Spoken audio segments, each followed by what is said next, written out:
Sweden's welfare system faces significant challenges, and most other European countries have a similar situation that puts a high demand on leadership. There's a need for new structures and approaches.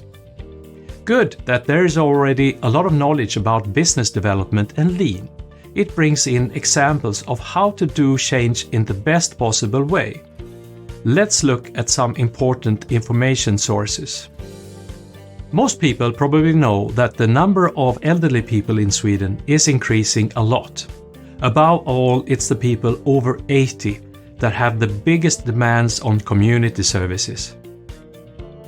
In the chart, we start with a moderate increase of just over 400,000 people. But between 2020 and 2030, there is a dramatic increase. Over a 10-year period, Sweden will have twice as many people over 80. Also keep in mind that people who retire leave important workplaces that need to be filled. This development will have a major impact on the whole of society, especially in health and social care.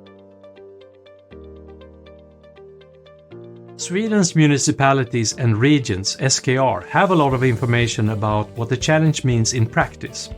I can recommend their website and especially the care blog, where you can read about the reality of demographics.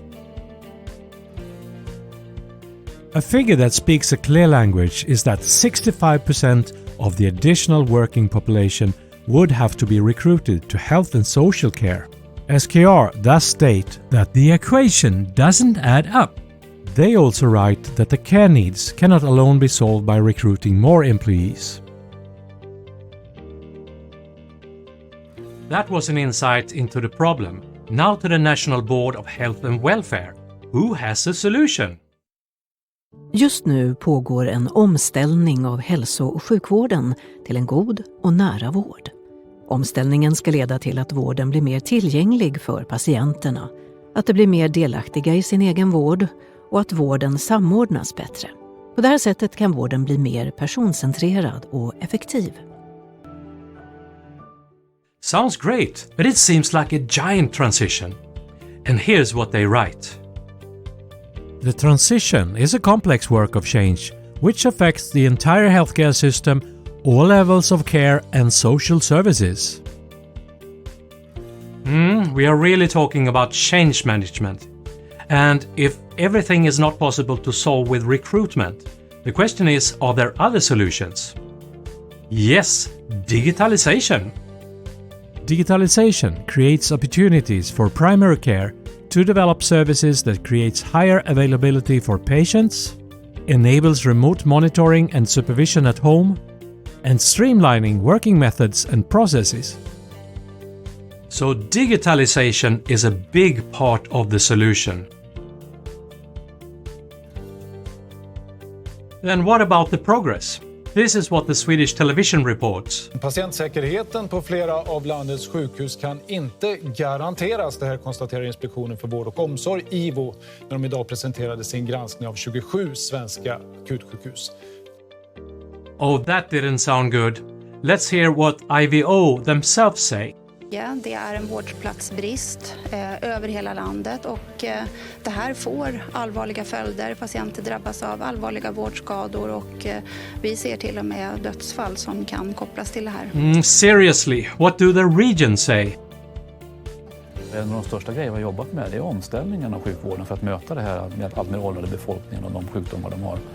Och det kan jag hålla med om också, att den omställningen går för långsamt. A giant transition is not easy. It's necessary to shift the focus from operational leadership and spend time on change management.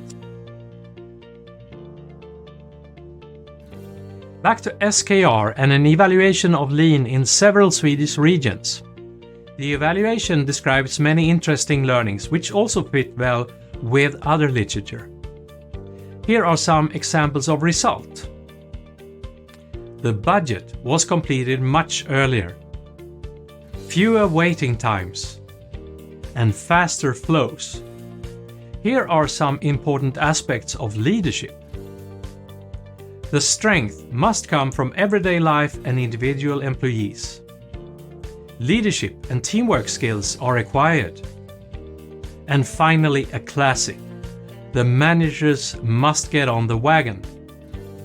It's also important to understand that lean thinking is applicable in both operational and development business. In essence, lean is about leading improvements in small steps to succeed with change and quality.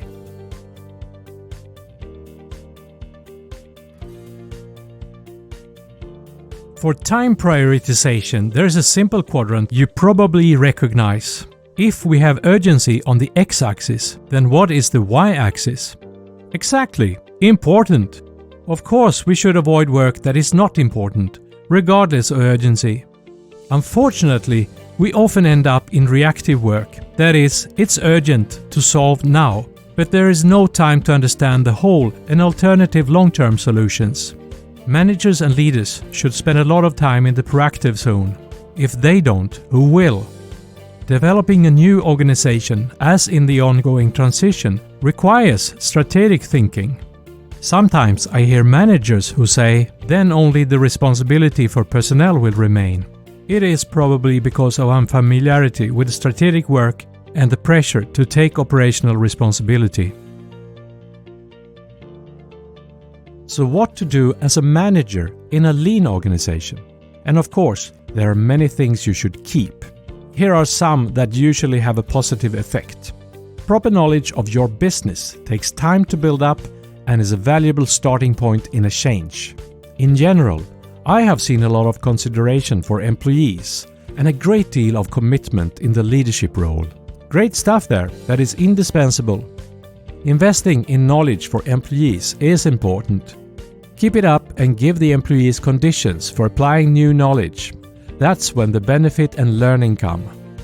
I see a trend that organizations hire Scrum Masters and also product owners and consider them full-time positions.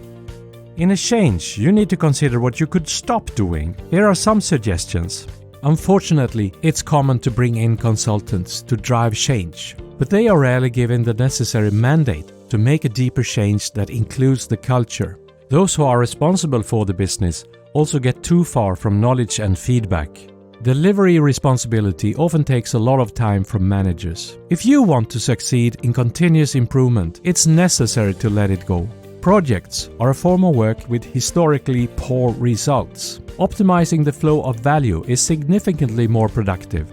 The absolutely most important thing in a change is the culture. If the culture doesn't change, methods, techniques, and tools will have a marginal effect. Functional responsibilities and their performance metrics take too much effort from responsibility for end-to-end value streams. Let go of silo thinking and define shared business values. Finally, some things that can be started when the reactive work has decreased. Leaders need to show the way when it comes to the view of uncertainty. Surprises will still occur no matter how long and how well you plan. Start now and use appropriate measures for damage control. Creating a shared view of how value is delivered is central to improving. Together means that everyone responsible in the complete value stream participates. So not by appointing an expert who interviews and documents. Facts are needed to create a consensus of what will be achieved and how far change has come. Measuring the right things is an art that must be developed over time. Most transformations are done broadly, without changing the overall culture and governance. By selecting a smaller section and changing all levels, a change becomes more manageable and knowledge can then be transferred to other parts of the business. Many organizations have understood that the lean agile frameworks can create positive effects. What happens if the business managers don't have a solid knowledge of the concepts to be used? Lifelong learning is beneficial for both individuals and organizations. An infrastructure is needed that enables employees and consultants to share and develop knowledge. Taking responsibility for change also means guiding managers and co-workers. Sharing and influencing through informal channels can be much appreciated when done right. The absolute best way to learn is by teaching. When managers train their subordinates, credibility and a deeper understanding are created. Dare to start and build a tradition of in-house learning. I hope all of you skilled managers and leaders can let go of operational drive and instead create the conditions for productive and learning organizations.